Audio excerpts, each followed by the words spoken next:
Hello, everybody, and welcome. Good afternoon, good morning, good evening, wherever you are in the world, and welcome to this BiggerPlate webinar, where we're going to give you a very brief introduction to the wonderful world of MindMeister, excellent collaborative mind mapping tool, which some of you may already be somewhat familiar with, but if not, hopefully this will be a great introduction for you. So my name is Liam Hughes. I'm the founder of BiggerPlate, and it's going to be my pleasure to try and give you something useful this afternoon. I'm just going to check a few settings here. And I think I can put a slightly better microphone on you there.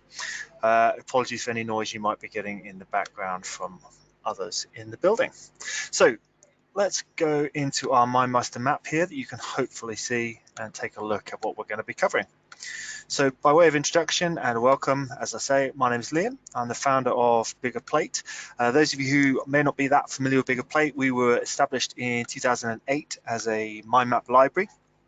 We don't make or sell any software, but what we do is provide independent resources for anybody who's interested in how to make more out of these great tools and techniques. So BiggerPlate, you can do lots of different things, but really what we're known as is the home of mind mapping. Specifically, what we're known for is templates, tutorials, and training. So if you are new to MindMeister, or maybe your organization is interested in MindMeister, if you really want to get the most out of this as a tool, come to BiggerPlate and use some of the templates we've got, loads of great tutorials to talk you through how to use the software, and then even if you wanted to, we've got options for both in-house and virtual training. Membership at BiggerPlate, very straightforward. We've got free membership, which is called our basic membership. That's going to enable you to download or open mind maps created using multiple different software formats, including MindMeister. And free membership also means you can share your own mind maps with our global community. We also have a pro membership, which is really about accessing more information, more resources to help you get more out of your software. So that means expert webinars, pro tutorials, special offers. So if you haven't yet purchased MindMeister, you might find there's some useful special offers in there to save you a bit of money. Really nice image library, so you can download images to use in your MindMeister maps and give them a little bit more visual interest, and lots more, as they say. The price of Pro is $29 per year. It's a renewing subscription. You can cancel anytime. If you want to subscribe to Pro membership at BiggerPlate anytime soon, you've got a coupon there on the screen that'll give you a nice $10 discount off your first year membership, and that's valid until the 31st of August. So if you go to biggerplate.com/pro, use that coupon, you'll be saving a little money, but more importantly, getting access to a wealth of resources to help you get more from your mind mapping software. Finally, what we also do at BiggerPlate is provide certification, and this is really about validating your software skills. So if you're already using MindMeister and you feel that you have a good grip on all of the basic core functionality of this tool, then have a look at BiggerPlate certification as a way of just validating your software skills, and that could be a great little addition to your CV, or if you're running a business where maybe mind mapping is going to be part of your offering, it's a good way of validating for external people that you have got the necessary competencies. So that's enough about BiggerPlate. By way of introduction, let's look at this webinar itself. This is going to be a really quick and simple, hopefully, introduction to MindMeister, which is the tool you can see in front of you on the screen. I'm going to look a little bit at the benefits of MindMeister, perhaps versus other mind mapping tools in the market. We're going to look at some of the core mind mapping functions of the tool, and I'm going to show you some example maps, and that will hopefully also help to explain how BiggerPlate works if you're not yet familiar with us. What we're not going to be covering in this webinar, because it's not really our territory, is the pricing or sales information for MindMeister. So if you're maybe looking into this and you need to know how much it's going to be for your team, unfortunately, we're not the people to talk to about that. We're not trying to sell you the tool. We're not also going to talk about account setups, files, and folders in MindMeister. Again, that's very unique to your particular situation. And I'm not going to talk about, but it's well worth having a look at, a sister tool that also is produced by the same company, which is called Meister Task, and that's a nice addition to the set. It's a really good combo of products, MindMeister and Meister Task. I'm not going to look at Meister Task in this session just because that's not the focus, but if you're interested in sort of task management, Kanban style boards, and how that might integrate nicely with the mind mapping view to help you figure things out, well worth having a look at Meister Task. And of course, there's, I think, nice bundle options available if you wanted to go for both down the road. So through this session, I'd be really grateful and interested to hear your questions and also your opinions on what I'm showing you and anything that comes to mind. So I can see we've got a great number of people joined today, so thank you all for joining. Just to test out, it'd be really useful for me to just know that the questions panel is okay and that you can hear me and see the screen okay. So if you could just use the questions panel in GoToWebinar and just let me know, what is your interest in MindMeister today? Are you totally new to the world of mind mapping and trying to understand the different tools that are out there? Are you maybe already a MindMeister user and you're looking to understand how you might be able to make more out of it? Or is there some other angle on why you're joining the call today? So it'd be a great little test for me to make sure everything's working okay. If you could just pop into that questions panel, any perspectives you have on what you're interested to learn in this short session, and again I can hopefully then also try to respond to anything obvious that comes up. If there's anything I can share with you that might help you tick off whatever it is you've joined today, then please do let me know. So if you can pop any questions, comments, feedback in the questions panel now, that would be really nice and useful for me to just get a grip on there. So I can see a couple of people coming in there. Philip, thank you very much for your perspective. Philip says, I'm a MindMeister user, love it. Would like to get new use cases. That's great, Philip. I can see a couple of people here saying new to mind mapping. So you're very, very welcome. This is going to be a real basic session, so hopefully you're in the right place. So in terms of use cases, you're hopefully going to get lots from BiggerPlate. If you're interested in MindMeister use cases, I'd really recommend also looking at the pro webinar content in the archive. We've got a load of really great webinars where people have shown how they're using MindMeister for a variety of topics. So I'll try and follow up and maybe give you some pointers on that as well. So I can see got a real mix of agendas here. So I'm going to dive straight into the content, and anytime I'm showing something and you want to just drop a question or a comment into that box, please feel free to do so, and I'll make sure I'm pausing regularly to just pick up some of those ideas and see how I can help. So let's take a look at MindMeister, which is what's on your screen right now. So let's firstly look at some of the strengths of MindMeister as a tool. Well, we try to sort of focus in on our top three quite often at BiggerPlate. That's one of our sort of training principles. So we try and apply it for ourselves. And if I was being asked to tell you the top three strengths of MindMeister, I would probably go with these three. There are others, but I think this is what our community members tell us and just what I sort of pick up from hearing from MindMeister users. So probably the top strength and really a bit of a USP for MindMeister, there aren't really many other mind mapping tools that can do real-time collaboration in the same way and make it as easy as MindMeister does. So what that means in reality is, as long as you can get online, you can access your mind maps. You don't have to download and install software. It doesn't matter whether you're working online or offline, working at home or at work. If you can get an internet connection, you can access your mind maps. And then importantly, what is different about MindMeister is you can actually work online with others at the same time on the same mind map. Now that's not too easy for me to do in this session, but somebody else, if I invited them to, could come into this mind map and add their information to the mind map at the same time as me. We can have multiple people working on the same mind map at the same time. That's a really great benefit if perhaps you're working in remote teams or you're not always in the same location, to know that you can jump into the MindMeister map, update some parts around maybe your project or your parts of a project, and know that you're not going to be overwriting any other files or any of these sort of things. So working in real time on the same mind map can be very, very powerful. At BiggerPlate, we do that quite often in our weekly reviews. We use a MindMeister map and Skype, so we'll just be on a Skype call, but we'll also be looking at the same mind map and updating our parts of the current picture. So that's a really powerful feature in MindMeister. And as I say, there are others in the market that can do online collaboration. I'd be lying if I said any of them have, I think, got close to where MindMeister is with that. It's really been the MindMeister USP for many years, and that's why it's very, very tight. Simple and easy. That's an understatement, I think, with MindMeister. It's a very powerful tool, but it's very elegant, very simple. It's not going to overwhelm you. So if you are new to mind mapping, you can get up and running and started with MindMeister very quickly and easily. You don't have to learn very much really, or anything to get started. It's very easy to start with mind mapping, and it's easy to share those mind maps with other people and just start to play around with the tool. As you can see on the screen now, it's got a very simple interface. You're not getting overwhelmed with lots of menu options. If I want my menu, I'm just going to hit this little box here, and that's going to pop open lots of different options for me. But as you can see, it's all pretty control that's pretty simple, so I'm not getting overwhelmed with huge amounts of menus and all this sort of stuff. The final sort of strength, I would say, which I kind of touched on already, is the ability within MindMeister to work across devices. We know that some people, for example, are using a Windows computer in their job, but a Mac at home, or vice versa. We know that some people are big fans of using mobile devices or an iPad or these sort of things. MindMeister works across all of these. It's one of the very few mind mapping tools that has really got this figured out, working across PCs, Macs, iPads, etc., etc.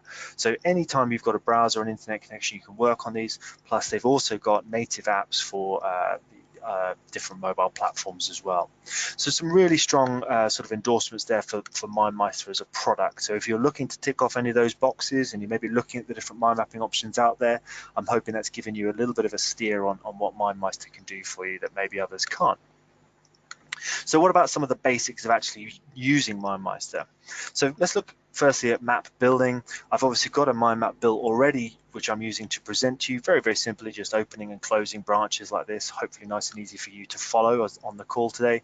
But if I wanted to continue building on my mind map, adding topics to the map is very simple. Again, you don't need to have an instruction manual. You can just use the insert key to add new info, or alternatively, you can use the tab key. Again, you just have to experiment with which keys you're most comfortable with. So insert or tab will sort of take you outwards, and then enter or return key will take you down. So new topic, return, new topic.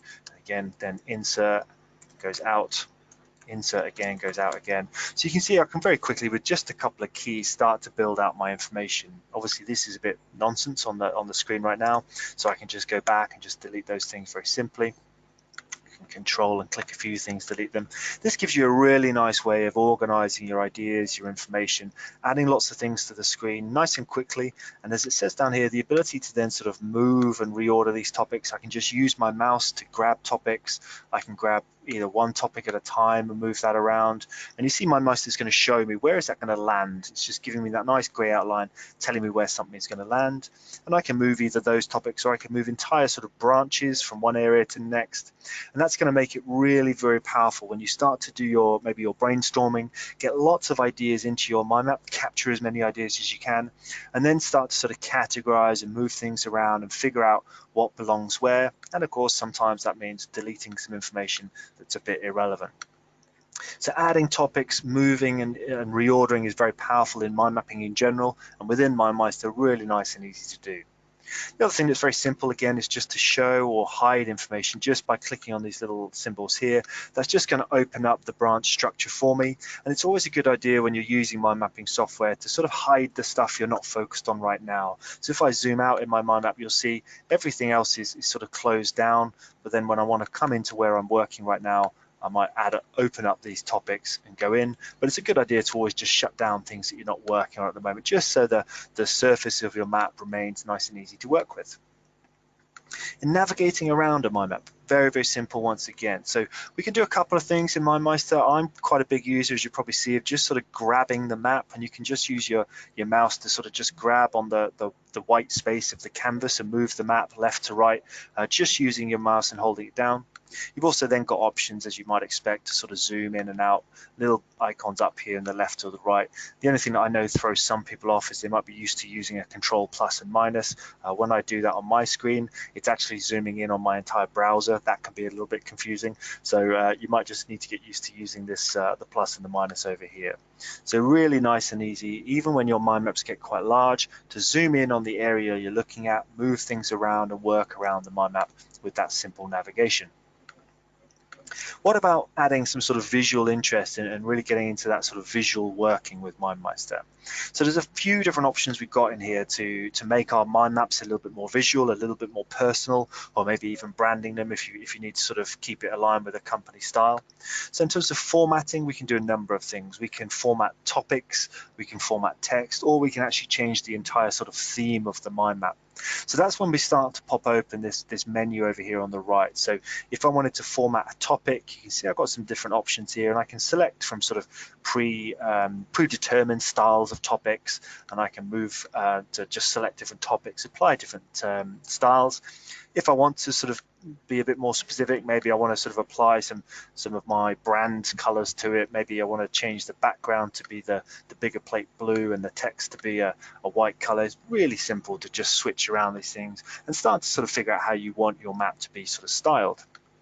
We've also got options in here to play around with the text, make it bigger, make it bold, make it italic, and play with the colors as you've seen. Nice and simple. If we want to make changes that apply to the whole map, I'm not going to do this because I usually get myself a bit confused in where I am, but you can actually just pop open up here in the info, and you see we've got themes here. Now MindMeister gives you a load of really nice sort of pre-made themes, and most of these are sort of good enough to use. I don't tend to do too much of messing around with the themes, but you could just change an entire theme and make it into this lovely raspberry or cherry color, whatever that's supposed to be. Alternatively, you can then say I want to customize and create my own theme, and you'll see you've got lots of options in here to do that. That's particularly useful if maybe you find that a particular color scheme just resonates with you for some reason, or as I say, if you're maybe working with MindMeister in a team or a company and you want to have maps that sort of align with your brand guidelines or your brand style, that's well worth sort of exploring as well. Images and icons are a really key function of mind mapping software. Always should be used selectively. Don't just pepper your mind map with images for the sake of it. But again, in MindMeister, you've got nice options to just insert images or icons into your mind map. And you can do that a number of ways. So if we, for example, insert a new topic here and we want to add an image, we can do a couple of things. We can come in here to this little menu item here and say add an image. And if I click this, you see I've got a couple of options here. That's probably quite small for you to see on your screens, but I can either use an inbuilt library within MindMeister, I can upload my own image, I can browse the web for an image. But if I just say use the inbuilt library, I can just say let's choose this image, insert that in there. I've also then got options to resize the image, make it work for me however I need to. So adding images into your mind maps is a really nice way of adding just a little bit of visual interest, making certain information stand out. Whenever we run training workshops or webinars, I'm always encouraging people to think carefully about images so they don't end up with a mind map that's cluttered with images that add no value. So always just be careful about that. I quite often will suggest to people that images work quite well in these kind of main topics, these first level, these big level topics. As you see here, I've just inserted some images, and these are just images that you can download from BiggerPlate, by the way. But I've just put those into those first level. Once I go further out, I don't tend to be using these sort of images. I might use icons that are a bit smaller, a bit more manageable. So icons are maybe a little bit different to images. So just to explain the difference, an image is just sort of visually something that's nice to look at. An image in MindMeister is something a little bit more functional. So let's say I add something in here and say maybe there's a task for Liam. I can add in a couple of icons here to give myself a lot more information just with a little few visual cues. So I can add a little sort of icon in here to tell me how far through that task I am. Have I completed that task, or am I 50%? And just by clicking on it, I can update the sort of task completion right until it's up to completed. But let's say that's half complete, but maybe it's half complete but due tomorrow. I might then pop open this bigger icon menu and maybe put a little exclamation mark on it, and that's my way of saying to myself something is urgent. Now, what I mean by the icons are a bit more functional is actually up here in the search bar of MindMeister. You've also got some options here to search. For example, in a big map, maybe we've mapped out a project that we're working on as a team. I might say, show me every topic that has the exclamation mark icon. And if I zoom out here, obviously we were down in this area anyway, but you'll see how MindMeister's just faded the rest of the map a little bit, and it's just helping me to focus in visually and spot these tasks with this icon on there. So I know I've got to tick that off because it's due, and maybe then I'll remove that icon to just make it clear to myself that that's complete. So using the icons can be a nice way of, when your map starts to build out, just keeping yourself little sort of visual shortcuts and ways to find really key information nice and easily, just using this search bar up here. And again, you can use any of the sort of different options here in MindMeister to use that sort of filter / search function quite nicely. So just gonna remove the search there and come out of here. So that's a quick look at images, icons. Another feature that we know people use quite often when they're using mind mapping software. It's another one to maybe be a little bit careful of. It can get a bit overwhelming if you use too much, but sometimes you just want to draw a little line between a couple of things just to show that there's a relationship between them. Again, nice and easy in MindMeister to just add a link between a couple of topics, flag to yourself that there's a connection between them for some reason, and then again we've got a little bit of formatting options there and there if we want to sort of just change the visual style of that connection. And again, that really starts to come in handy when you're building out big maps and you want to maybe avoid having duplicate things in duplicate places. You can just draw these lines to just highlight to yourself that there's a connection between information. Finally, when it comes to visual working, another simple but nice feature in MindMeister that we see people using quite a bit is adding boundaries. And again, this is a little sort of visual addition to a map, but what we can do, for example, if we wanted to add a boundary that sort of surrounds all of these topics under formatting, what we can do is just select the formatting branch, come back into our menu over here. I'm going to come out of icons, and just this icon here, you see I've got a number of different options here for boundaries that are going to wrap up all of the topics underneath that main one. So if I hit that, you'll see it's just wrapping up formatting and all of those subtopics. Nice little way of visually sort of dividing up a little bit of information, maybe making some things stand out as maps get quite big. And again, as before, we've got options to customize that boundary, make it look the way we want. I'm going to stick with this particularly obnoxious color combination that you're seeing on the screen here, rather than mess around with that. So some nice simple ways within MindMeister to add some visual cues into your mind map. Now obviously here and now I've just sort of thrown them all into one place, but as you start to build out your mind maps, you'll figure out where and when to use these visual cues, whether it's images, icons, boundaries, or relationship lines. But they're all very, very easy to access. Most things in MindMeister are done from this little sidebar menu here. Really simple menu. You get very familiar with just flicking between these options, and whatever you want to do, even add videos into your mind map, it's all possible largely from within that menu. So that's a quick note on visual working. I'm going to pause for a second in just a moment for any questions. So if you have any questions or comments about what I've shown you so far in MindMeister, please feel free to throw them in now, and I'll pick them up in just a moment. I'm going to cover just a couple more pieces, and then I'll pick up those questions. So I'm going to be coming to you, the audience. But also be really interested to know where you're joining from today. Looks like we've got quite a few names I don't remember or recognize, so that's always interesting. So let us know where you're joining from today, and if you have any questions.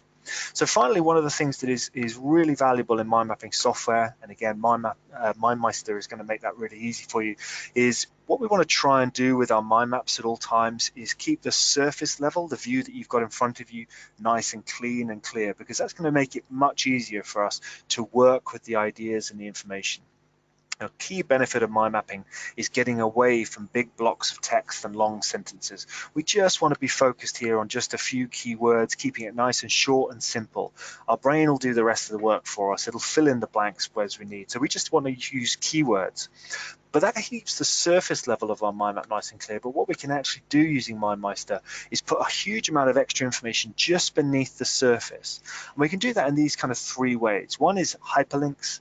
Then we've got notes, and then we've got attachments. So I'm just going to show you each of those in turn. So hyperlinks I would use, for example, let's say I was doing a bit of research on maybe some competitors. I might look at competitor A, and then I might say what I want to do is keep in my mind map. I might map out a little bit of information here. Let's say the product is good, website is bad, for example, they're evil, whatever sort of deep professional insights I want to add in. But what I might want to do is just keep some links nice and handy so I don't have to go and try and remember what was their website, what was the page I was looking at for the product. So using MindMeister, I could just say what I'm going to do here, again, same menu I'm popping open. I'm going to come down here, the bottom sort of section of this menu, and this little arrow here is going to enable me to put in some links. So as an example, if one of my competitors was BiggerPlate.com, speaking of evil, I can put that into the mind map, and you'll see MindMeister just adds this little arrow here, and that's my little visual cue that tells me that I've got a little bit of information just beneath the surface. Now again, I haven't cluttered up the surface of my mind map by writing that link, but if I now just click that, it's just going to pop open the BiggerPlate website or whichever website I had saved in there. So I'm keeping all of the information I need to hand, really, really simple, just using that function in MindMeister to keep those links nice and handy. That saves you sort of sending emails to yourself with links or having a billion bookmarks in your browser that you don't remember what they were for. This is also going to help you because everything is in context. Your links are always attached to something that informs you why you've saved that link. So the second function that's going to help us keep information below the surface is this notes function, which is just down here. So again, if I was adding some extra info to my competitor analysis, for example, what I can do is just use, and you see you sort of got this little yellow scratch pad down here, I can add lots of extra info without cluttering up the mind map. So in my world, sometimes I'll copy a little bit of an email that maybe somebody sent me, and I just want to keep that to hand when I'm working on a client project. I might have a little section of an email pasted in here. Again, if I go back to my competitor analysis, you might have, for example, saved a little bit of the product info in here. You might, again, use the notes and say, product is much cheaper, faster, stronger, whatever the right words might be. But we just keep a little bit of analysis just behind the surface in the notes. We keep the surface level of our mind map nice and clear, nice and easy to work with, but we can be confident because we can see this little visual cue here that we've got some extra information just beneath the surface. Importantly, this box is much bigger than it looks there. You can put huge amounts of text in there, and you've even got the option to sort of pop open an advanced menu here, and you see we've got all sorts of options to change the text and edit that and make it big, small, whatever we might want to do. So you've really got almost like a mini Word document right here within every topic, and that's very, very powerful to capture a huge amount of information, all the while, as I say, keeping the surface level of your mind map nice and clean and manageable. Final thing, again, using extra information, is we can use the attachments function in MindMeister to connect with other files on our computer or in shared spaces, so we can keep all of the relevant files and information right to hand again. So for example, we might just say, click the little attachment icon here. We've got one already there. Let's just get rid of that for a second. So we've got a little paperclip icon, just like attaching an email, something to an email. You can click that, click to attach something. You've got your options here of using a local file, Dropbox, Drive, Evernote, whatever you might use. So if I say local file, it's just going to give me the option of then just adding some things into my mind map, or that is I've attached there. But you'll see if I then pop that open, it's going to say, here's your link, do you want to pop that open? And this will be a little surprise for everyone, what's in here, I don't know. It's just going to then pop open a PDF. I might have done a big one here, I'm not sure. So what this means is our documents are being always kind of kept nice and easy and accessible for us, always in context, and without having to go hunting around in files and folders. You'll see MindMeister is just enabling me to find my brochure for businesses here around how BiggerPlate does great things. So notes, attachments, and hyperlinks, really powerful ways of adding a lot of information into your MindMeister maps, but all the while keeping the information really manageable and easy to work with. I can see I've got a couple of question notes popped in there, so I'm just going to pause for a moment. I think I'm doing all right for time, and see if there's any excuse me, questions I can come up with. So we've got a couple of things into here. Can I work offline with MindMeister? No, not unless they're keeping a secret product hidden from me. MindMeister is very much focused on being an online tool. It means that's what gives you the ability to work on it anywhere. As long as you've got a connection or a sort of internet connected device, you'll be able to work on your MindMeister maps. To my knowledge, there isn't an offline version of MindMeister. I am not sure you'll actually need one in reality. I've heard people ask that question before, but I'm not quite sure it's necessary. We'll receive a link to view the recording of this. Yeah, thanks for the question, John. Great question. You'll all get a sort of standard follow-up message from GoToWebinar, and what we'll do is we'll make sure there's a link in here, and we'll just put this video up onto YouTube so you can, excuse me, have a look and watch this glorious presentation back again and listen to my dulcet tones once more. So yeah, that'll be online shortly. And that looks like all of the questions I can answer for now. So I'm going to just pop back into my presentation map. Any questions about the strengths of MindMeister, the basics of building maps, visual working, adding extra information, just pop those into the questions panel and I'll mop those up at the very end. So let's then move around the clock face. We've moved clockwise around, and now we're down here into some example uses which someone asked about earlier. So the short answer is MindMeister can be used in thousands of ways, and if you go and have a look at BiggerPlate, and look at all the different examples and templates that people have shared, you'll see MindMeister has been used in a really wide, broad range of areas. But just to show you a couple of examples here, here's an example of a project planning mind map using MindMeister.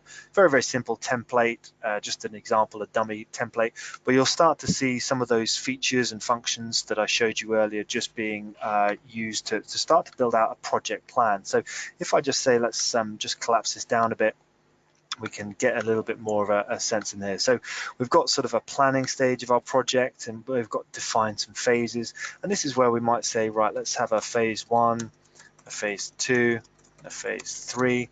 And we might just start to pull some of these items into here, into our phases, and start to build out a little bit of a project plan. I don't know who created this. I don't even know what these words mean, but we just start to build out our phases like that. And as I showed you earlier, just moving things around and building our map and starting to get coherent on what's what. Now in this context, for example, we might say maybe our schedule is going to be created in some other document. So that's where I might use something like the attachments feature. I might drag maybe it's a schedule in a PDF, I don't even know. So let's just attach that dummy file there again. So this is where we have one mind map as our project planning map, and this is where, for example, you might get several people involved and working on the same mind map. And then we can start to pull in all of this information. So the project plan in MindMeister becomes our sort of dashboard for the project. And again, if we then look at this sort of scheduling, we've kind of got a bit of repetition here in phase 1 and phase 2. This is where I might start to use some of those other icons and maybe even start to assign tasks to myself. So if you use the little task icon here, I can actually say, let's assign that to Liam. And that's going to start triggering all sorts of different things to help me stay on top of the tasks. Again, I can keep this updated. We can add a priority marker in there, and we can even put a due date on there. And depending on what settings you want to do in MindMeister, you can actually use that to send little triggers and reminders to yourself via email to say, you've got this task, it's due tomorrow, get on with it. So using lots of little symbols and icons in this map is a nice way of starting to build out our project plan. Much more collaborative, much more visual than sort of traditional approaches to doing this. And even if you just use a MindMeister map as your sort of early stage requirements gathering, you're going to find it's a really good way of capturing and categorizing and batching all of the different things that have to be done for a project. So back to our presentation map, another sort of, I guess, a project sort of map is one that you might complete after a project, which is a really simple lessons learned template. And lessons learned mind maps are some of the most popular downloaded from BiggerPlate. I think it's because most of us don't do lessons learned. We know we should, but we don't. So this is a really sort of simple map. We could have our objectives that we met or we missed. We could have negatives, might be we lost a person. Negatives might be over budget, and then we could just start to expand on why, what was the cause, maybe it was material costs, something like that, subcontractors, and we could just start to build out very quickly without going too in depth. This is a nice sort of process to go through. If you can facilitate this as a discussion with a project team, you're not asking them to submit really heavy duty in-depth analysis. You're just asking for some quick headlines and feedback. And you can then also move them across into this area of saying, right, well, what about next time? What are we going to do more of, do less of, start doing or stop doing? And just asking these 4 simple questions and using the mind map to capture people's ideas, you already give yourself almost a starting point for your next project. So when your next project begins, you might have this map and these ideas. You might start to identify which ones are the most important. For example, let's say that's a priority 1. We think that's a really good idea. So we then know we're going to carry forward certain behaviors, and a really simple template can take you quite a long way. You see, there's only a few sort of words on the page here to get you started, but if you sit down with even this simple template in your team and just start to get their perspectives, you'll involve them in the process without overburdening them, without overwhelming them with procedures. You can pull a huge amount of value into this mind map, and it acts as a record that you can then carry forward. So something that we all know we should do but don't often do. So what we really want to do is simplify the process and make it really easy for people to contribute. So a lessons learned template mind map, really simple way of doing that. What about education? Again, I don't know what the mix of attendees is today, business versus education, but always like to just share a bit of a mix because I think it makes it a bit more easy to understand. So what about using MindMeister as a way of sort of mind mapping a subject? So this, we're now popped over to BiggerPlate. So this is just going to be an opportunity for me to show you how BiggerPlate works. So let's say I'm a student or a teacher or just interested. I search on BiggerPlate for the theory of evolution. I find this MindMeister map and I can click to download this. It's going to ask me to log in. Again, that's the free part of BiggerPlate. To do this all is free of charge. So you just need to be registered with us. I'm now logged in, so I think if I say now to download this, because MindMeister is a browser-based file, it doesn't actually download anything, unlike other formats. It's just going to pop it open in MindMeister for you to explore. And then you'll see here a student or a person has basically mapped out the theory around a particular subject. Now, if I wanted to then make changes and build on this myself, I can just click to copy and edit the map and sort of use that map as my starting point. I can get rid of the pieces I don't want, update, change whatever I do want, and just start to build out my understanding of the subject, in this case, evolution. And a mind map is just going to give someone, a student, a really nice simplified visual summary. And important, all the information is in an order and a hierarchy that helps them understand the broad context and how things connect together. So mapping out a subject is a really great use case for education. Also, you might find there are simple mind maps that act as a little bit of a template, a repeatable template. So reading comprehension, we can just download this mind map or use this mind map in MindMeister rather. And let's say copy and edit this one. And what it means is I can create a version of this for myself. I might put the book I'm reading in the middle. And then I just start to populate the map. You'll see somebody's given here. So themes might be post-colonial conflict. Do not ask me where that's just come from in my mind. Symbols, we could get all sorts of different things. And all we're going to do here as a student is just sort of map out any information we can think of. And again, you might just decide there's things you do or don't need in here. Vocabulary, you might just keep a record of different words. A word I learned yesterday was bucolic. If you don't know what that word means, it means, in my understanding, the best aspects of rural countryside living or something like that. So that's my word from chapter 1. So we can use a mind map summary or a mind map template like this to just capture all of our insights. And again, as a student at the end of a term or a semester, you might have maybe 5 or 6 of these mind maps that are going to act as a really great summary and reminder of the key things you extracted from that text. So for students or for teachers, I'd really advocate sort of getting to grips with a nice mind map template like this. Either use this one that someone else has created or create your own. Really nice way of helping you to take in and really make sense of books you're reading and things like that. Other uses, kind of just touched on it there. Book summaries is a very popular use case. Again, there's lots of maps on BiggerPlate where people have summarized mind maps they've been reading. They haven't necessarily done it in the way of the previous map where they've sort of got consistent structure. They've just, I think, kind of almost been taking notes on the book. Other things people use mind mapping and MindMeister for, things like getting things done, sort of productivity systems. So using the mind map as a way of sort of capturing all of the tasks that you've got to do, and then sort of working your way through them and keeping abreast of all the different things that are going on. Again, if you go to our pro section on BiggerPlate, just as an example, if you come down into Pro Tutorials and you are using MindMeister, and you come in here, we've got MindMeister for personal productivity, and that's a step-by-step guide to building your own personal organizer mind map. Unfortunately, it would mean you'd have to be listening to me further, but it's going to give you a real blow-by-blow walkthrough series of how to build a personal organizer mind map using MindMeister. So hopefully a really good sort of guide there to helping you take control of your workload using mind mapping and using MindMeister. So that's my quick whip through some example uses, and I'm just going to come back to any questions in a second, but I'm going to give you a couple of conclusions. Firstly, I'm hoping everybody on the call, if you're not already, I hope you'll come and join BiggerPlate. Remember, you can sign up with us for free and access MindMeister maps. We'd love to see the maps you are creating yourself. So if you are already using MindMeister or you're starting to experiment with MindMeister, please do share those mind maps. You'll see down here, I can click share. and I can say to publish the mind map. If you follow that menu option, you've also got the option to publish that mind map on BiggerPlate for the world to see, and we'd love to see what you're doing with MindMeister.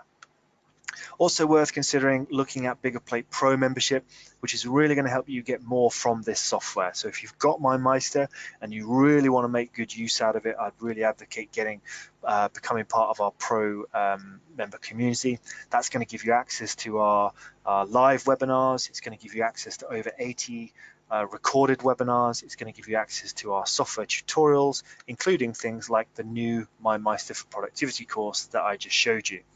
There's the coupon on the screen right now to use to save some money on that first year of membership, and I guarantee you will get far more value than your $29 over the course of a year if you engage with us. So please do become part of BiggerPlate, and please do feel free to connect with us. We are on Twitter, we're on YouTube, we're on Facebook, we're in all of these places.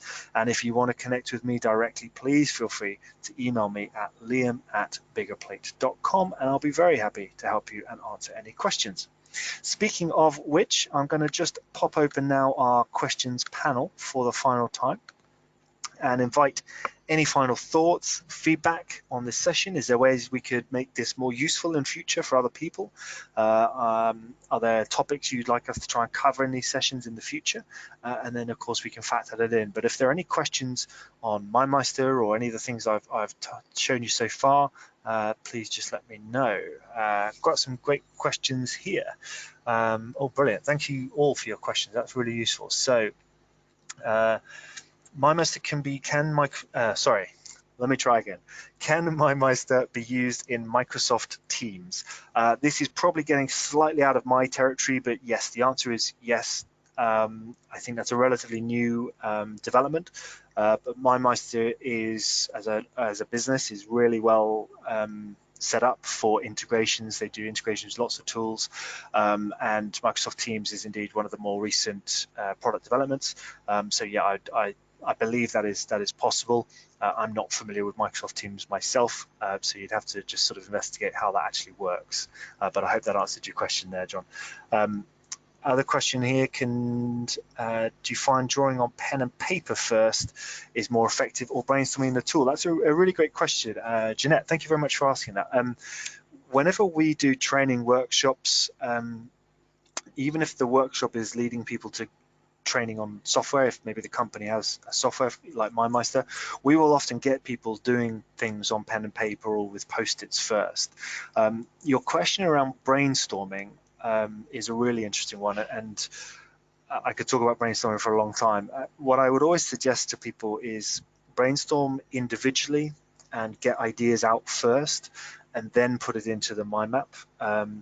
If you just start throwing things into the mind map straight away, you can sometimes make your own life a little bit tricky. If it's just you by yourself, that'll be okay. But I know from experience, I've been in lots of situations where I have to brainstorm with groups and I'm the facilitator and I'm doing the mapping, and throwing all of their ideas straight into the mind map can actually end up confusing people a little bit. So if you're working by yourself, I would say just jump straight into the tool, throw the ideas in. So, you could just start a new mind map and add your ideas in straight away. If you're working with groups, I would suggest a couple of stages. Firstly, get people to brainstorm individually and silently, so they're not influencing each other, maybe using Post-it notes or just drawing out something for themselves. Then get them talking in pairs, and then as a whole group start to feed up into the mind map and capture things in the mind map. And what that means is the ideas have been through a couple of filters first, and that usually means you're going to get slightly better and more considered perspectives coming up into the mind map. And that's then going to make building the mind map much, much better, because you're dealing with better quality building blocks. It's a slightly long answer, Jeanette, to your question, but I hope it's useful. I don't tend to draw too many mind maps on paper myself because I'm not really very good at it. I'm very much more in this sort of software realm, but you could dive straight into a mind map and brainstorm, or a little bit of doodling and getting ideas out first will almost certainly help your mind map. But if it's going to slow you down too much, don't worry. But in group terms, definitely get them to go through a couple of steps first. Another question here, can MindMeister be used on a tablet with a digital pen? That is probably stretching the knowledge of my tablet understanding, John. Thank you for the question. I wouldn't be clear, to be honest with you, around saying yes for sure, and I'd be surprised if you can't do things with it, but I'd have to probably defer to some of the MindMeister guys and girls to give you an explanation on that one. There's a native MindMeister app, for example, for the iPad.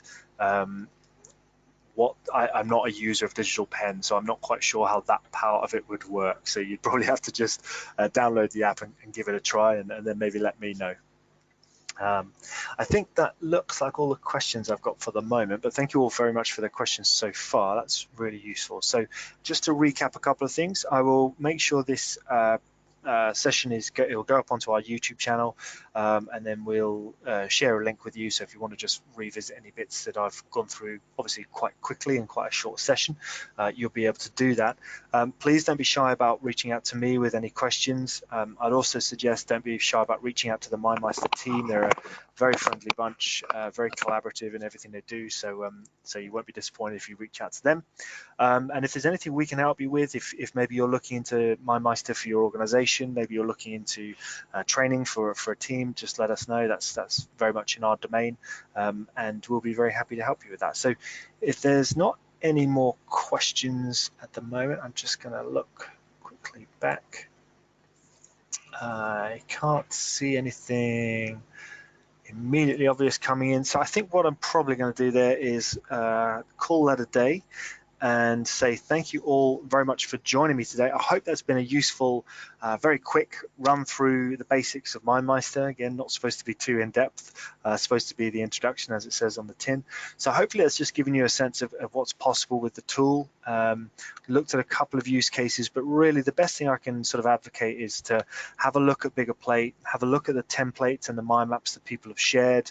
Explore MindMeister yourself. You can sign up for a free account and play around with it without any limitations. So that's a great way of just dipping your toe in the water, experiment with the tool, and if you find it's working for you, then obviously you can pay and unlock the full account. But it's a really nice way of getting into mind mapping, so I'd advocate going and just giving it a try. That's all from me for today. I think that's it for questions. So I wish you all a very pleasant remainder of your day, and look forward to hopefully seeing lots of your MindMeister map creations on BiggerPlate.com very soon. Best of luck and happy mapping.